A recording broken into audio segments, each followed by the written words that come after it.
You're listening to NGSC Sports Radio. Hear us live on ngscsports.com, where you can get awesome analysis for all things sport. Or check out our podcasts on iHeartRadio, Spreaker, iTunes, TuneIn, and much more.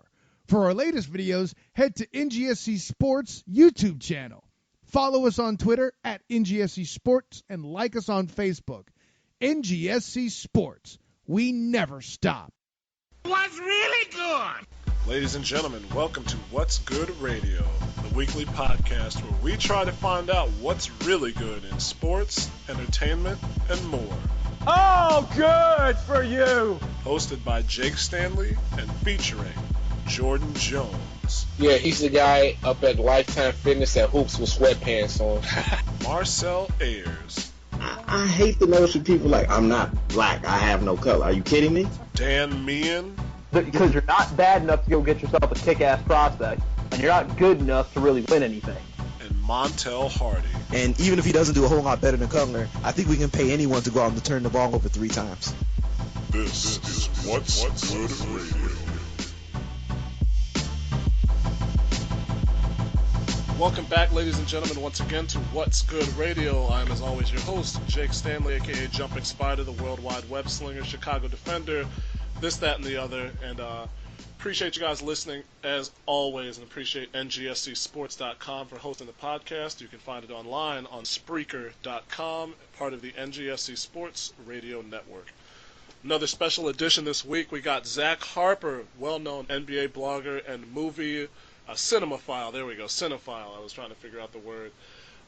Zach's been doing NBA work for a long time. He was on the Daily Dime Live, formerly with ESPN, and now he works for CBS Sports with their eye on basketball. Great writers there, him and Matt Moore and a couple of other guys as well.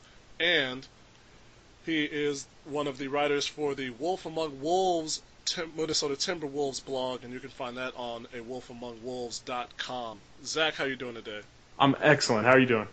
Doing pretty well. Like I said, it's colder in Chicago, but, you know, what have you. What can you do?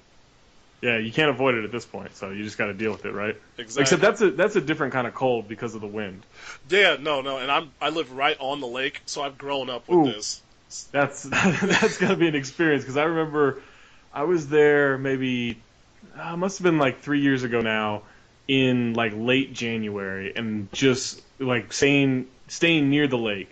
Wherever the hotel was, and just like could not believe the brutal cold that was there because of the wind. Oh no, it gets you. Especially like December. Honestly, I think it's almost a trick, because December you think, okay, it's the holidays, it's Christmas, you're gonna get the snow, and you usually don't. It's usually pretty good here. Then once you get to January and early February, that's when it gets really cold and just ice and everything, and it's like the worst part of winter. Yeah, that doesn't sound fun at all. I saw you move to Miami, man. How was that just a choice for work, or was that just a choice? Like, yeah, that was work. We're based out of Fort Lauderdale, so I was there. But then just recently moved to Salt Lake City, so back in the cold. Well, I don't know what your opinion is on this, but I was doing my regular edition of the podcast yesterday, and the article came out from WalletHub.com that Salt Lake City, according to their methodology, is the #1 city in the U.S. for singles.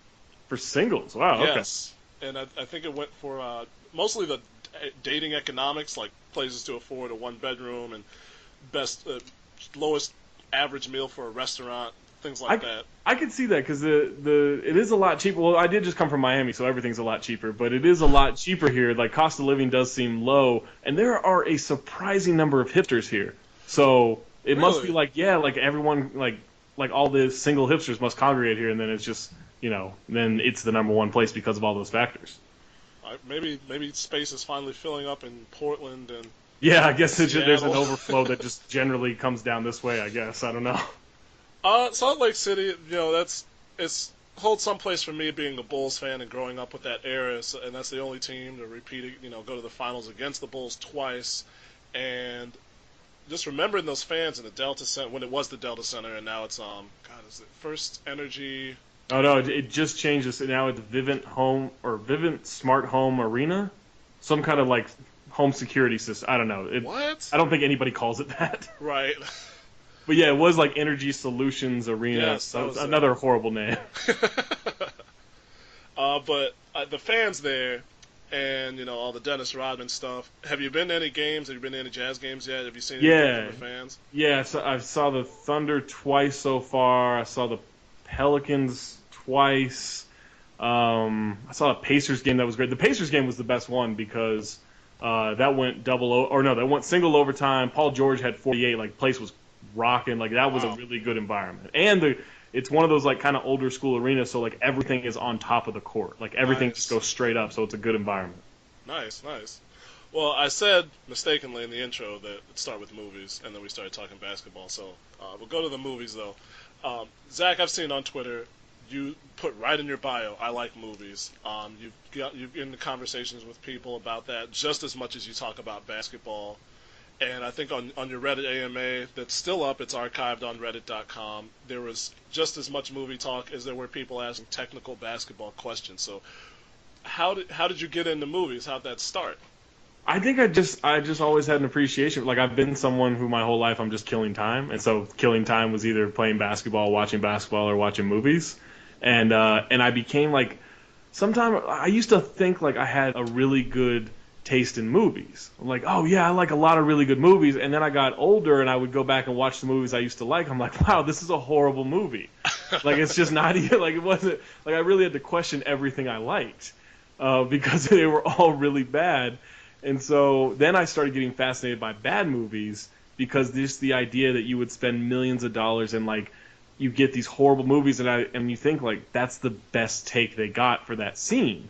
And that kind of stuff, just like the process of making it, just fascinates me. So then I really like bad movies and can appreciate them. And then it's like that makes you appreciate the good movies even more.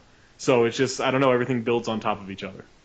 That's a good way to put it. Like, what was one of those movies that because I remember when Independence Day came out, especially, and now they're coming out with the remake, which I'm incredibly excited for. I loved that movie, and I remember asking my mom when I was, 8 years old. I was like, why isn't this nominated for an Oscar? This movie was great. And then I went back and watched it, and I was like, well, okay, I understand why it didn't get put in that list. At the same time, that's not like the worst movie I've gone back like this was a great movie when I was a kid. So what's one of those for you? I think the one for me is Howard the Duck. I used to love, like, I thought Howard the Duck was just like mind blowing, and then like now I'll still watch it, like I still enjoy it, but like I look back on it, I'm like, this is a wildly inappropriate and just horribly made movie for I don't know how I must have been like 8 or 9 or something like that when I watched it, but it's just like Leah Thompson tries to have sex with a duck. Like that's just not something anybody should watch. It's really weird. It's really poorly done. And I don't know if you're familiar with the How Did This Get Made podcast. No, I've never heard. It's phenomenal. So it's Paul Scheer, it's Jason Mantzoukas, and it's June Diane Raphael, 3 actor comedians. And so they'll, like, you've seen them in everything. Like they're on the league. Like those two guys, and she was on I love the show, New Girl. Yeah, she's on New Girl. She's like the lesbian obstetrician. Yes. Yeah. So she, and then she and Paul Scheer are married in real life. So it's like I just read that a week ago. Yeah, so it's a really good dynamic. And so what they do is like every couple of weeks they put out a call of like, hey, we're gonna watch Junior, and then everyone watches Junior, and then they like do an hour podcast just like making fun of it, deconstructing it. Like it's a great podcast. So then they did Howard the Duck for one of them. And sometimes they'll do a live show where they do it in front of an audience, and then it gets even funnier because they take questions from the audience and stuff. And I really recommend, like, even if you don't really get into that podcast, the Howard the Duck episode is phenomenal. I got it from my old roommate from college. I remember him mentioning that movie when I did not know anything about what it was, because I think we started talking about Who Framed Roger Rabbit, and he asked me, he's like, have you seen Howard the Duck? And I was like, I've never even heard of that movie. But like that was one of the movies he grew up on. He still loves it, and I still haven't yet to watch it. It's true. I mean, it's really disturbing. Like it's now, like looking back, it's definitely not something kids should have watched. Well, I remember reading about it because with the Guardians of the Galaxy, they had that tag at the end with it, and I was like, had no idea it was a Marvel product. Yeah, I didn't know that either. For the longest, I probably didn't know that until Guardians of the Galaxy. To be honest with you, like I'm not a big comic book guy, so I don't really like comic book movies because I think for the most part they're pretty poorly done. and not like in a fun way, but like since Marvel has taken over those, like the movies are actually like pretty good. So like it's going in the right direction, but for the longest time, like I just wasn't into that world. Yeah, I get that.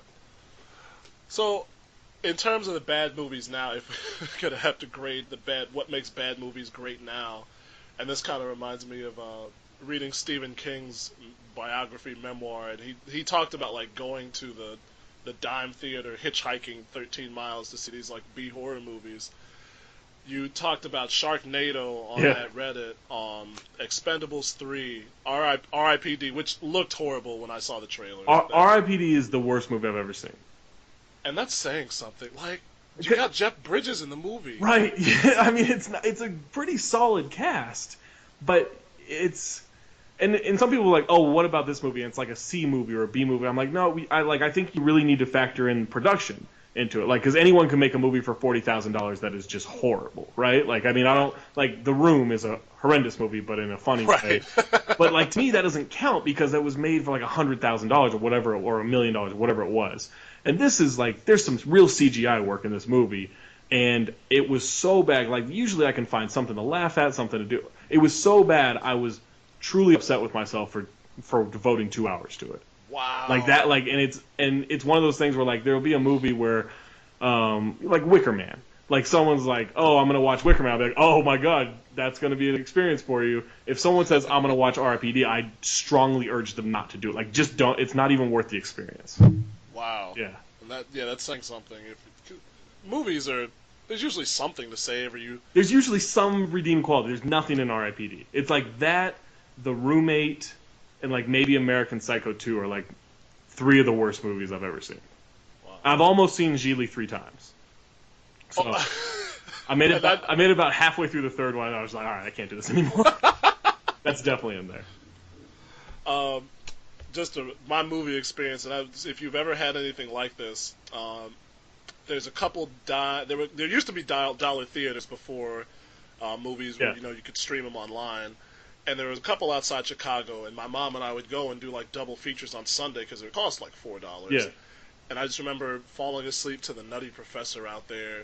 Did you ever do anything like that growing up or even now? Yeah, there was one, which is funny enough because I knew years later that it shared a name with a really funny movie. But there was this theater in I grew up in Sacramento. There was this theater called the Birdcage, and so like it was like our dollar theater, and I saw some pretty bad movies there, and it was one of those. I didn't see this at the dollar theater, but I remember I walked out. The only movie I've ever walked out on in a theater was Big Mama's House 2. Oof. That was a really bad one, and I almost walked out on the second Universal Soldier with Michael Jai White, but the only reason I didn't walk out on it was because Michael Jai White was in it. So I really wanted to see like those fighting scenes with Van Damme because I love Van Damme too. So that was the only thing that kept me out. I was like, all right, I know it's going to pay off. It didn't pay off. And I'm sure I wasn't a wrestling fan anymore, so like Goldberg didn't mean anything to me. But he was in the movie, so like there's a moment where like he spears somebody, and you're like, oh, that's the Goldberg move. Like I think that was supposed to resonate with the audience, but that didn't work for me. And the part where I just like I'm certainly not against nudity in a movie, but like they go to a strip club to use the internet. Like their entire reason for going to the strip club is so they can use the internet and look something up. And I was just like, all right, now you're just forcing everything. I gotta take a second. That's not even an exaggeration. It's why they go to the strip club is to use the internet. It's amazing. Oh my god. Yeah. Just for my curiosity and me being a complete stan for this dude, how do you feel about The Rock's development as an actor? Going from like the Scorpion King to where he is now. I'm so in. I mean, and part of it, like Fast and Furious is my favorite action franchise. So like him added into the 5, 6, and 7 has been not even just like fun, but it's been great for the franchise because he adds so much to it. But it's him in all these other movies, like him and what's the show on HBO, Ballers. Like he's really good in that.